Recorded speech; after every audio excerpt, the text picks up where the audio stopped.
Shabbat Shalom, my Facebook and YouTube family.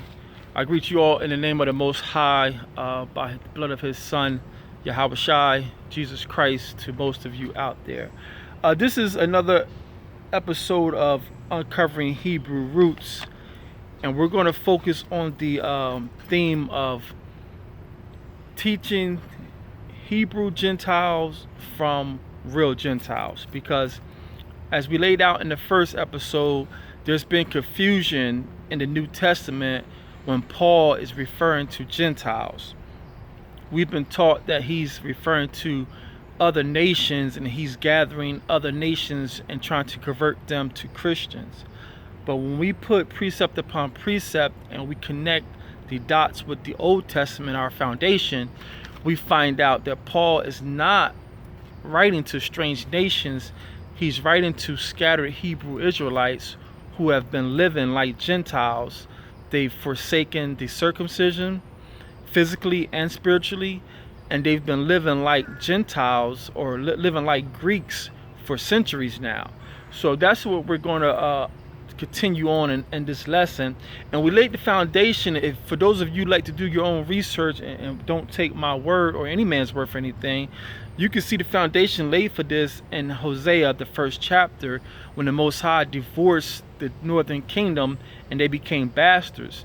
And although he punished the southern kingdom, which were the Jews or the tribe of Judah, he punished Judah, but he didn't divorce Judah. So the Judas or the Jews, the real Jews, pretty much thumbed their nose up at the northern kingdom, who became Gentiles, and they were cast off and never brought back home.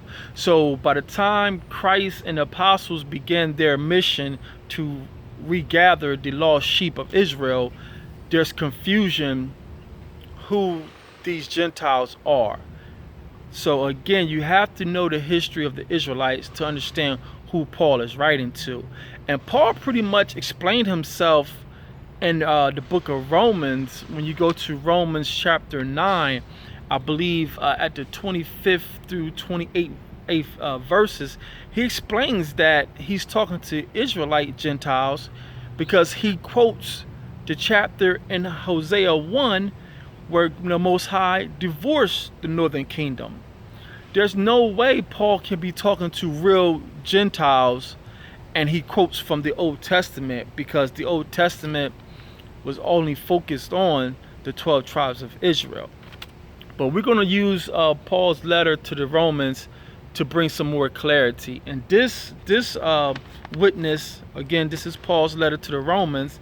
And once we drop our religion and our false teaching, we can see plainly in Paul's letters that he's talking to scattered Hebrew Israelites. Now, again, this letter is to the Romans. But if you don't know how the Israelites ran to Rome, it's because you have not read the book of Maccabees, which is part of those apocryphal books that man has taken out of the Bible. If you go to the first book of Maccabees, chapter 8, you will see how our forefathers had a league or a bond or a partnership with Rome. And Rome made a bond with us to protect us and to fight for us, and we would do the same if they had enemies. We would run to their side and be on their side against any enemies they had. So our forefathers had a pact with Rome. So when the Greeks, Alexander's generals, came across and started torturing us and killing us, a lot of our forefathers ran back to Rome because we had a friendship, a partnership with Rome. And again, for those of you who like to do your own research, you can Google this, is online. The first book of Maccabees, chapter 8, will give you this foundation. But we're going to use the book of Romans to point out to you that Paul is writing to scattered Israelites. And this is Romans chapter 2, verse 17. Paul says, "Behold, thou art called a Jew, and rest in the law, and make thy boast of God." So Paul is telling these Romans, so-called Romans, that you are a Jew. There's no way in God's creation will Paul call a real Roman, a real Italian, a real Gentile? He wouldn't call them a Jew. There could be no way, physically or spiritually, that a real Italian Roman could be called a Jew. So right here in Romans chapter 2, verse 17, Paul says, behold, you are called a Jew. So right then and there, bells should be going off. Why is Paul writing a letter to Rome and then he's saying you are a Jew? And again, once you read 1 Maccabees chapter 8, it becomes plain to see. He's saying you are a Jew because he's writing to his Hebrew brothers, the Israelites, who ran to Rome to get away from the Greeks. But he drops down in verse 25 and he continues on. I'm sorry, I'm going to go to verse 24. So this is Romans chapter 2, verse 24.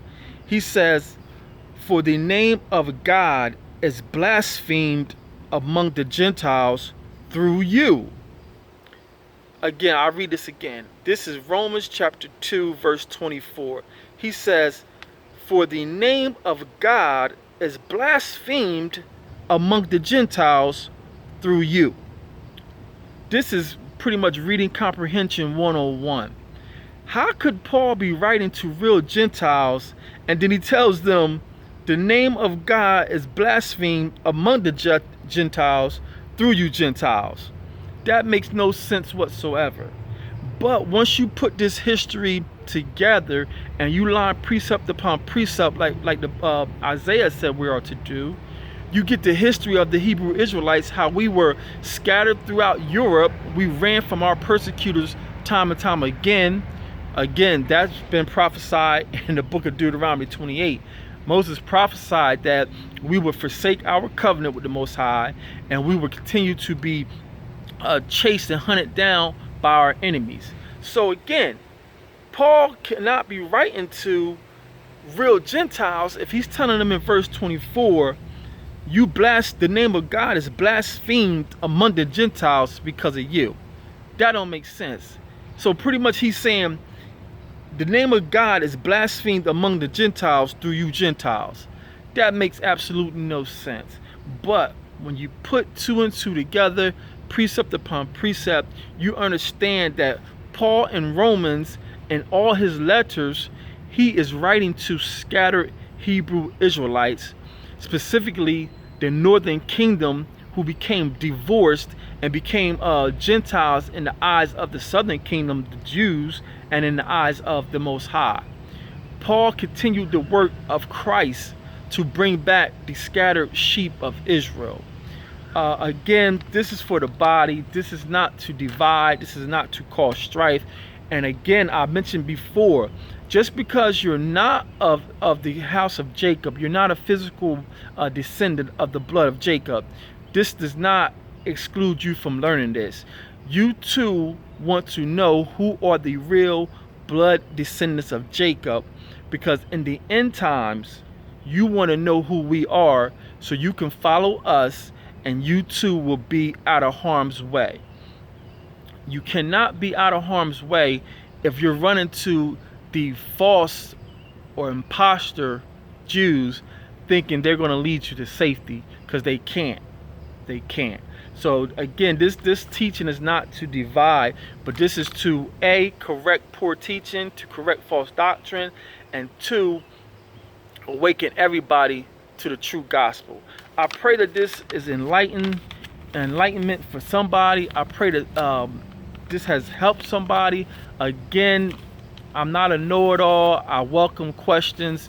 I welcome comments.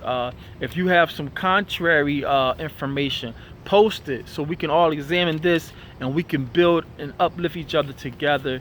Till next time, Kwam Yashala.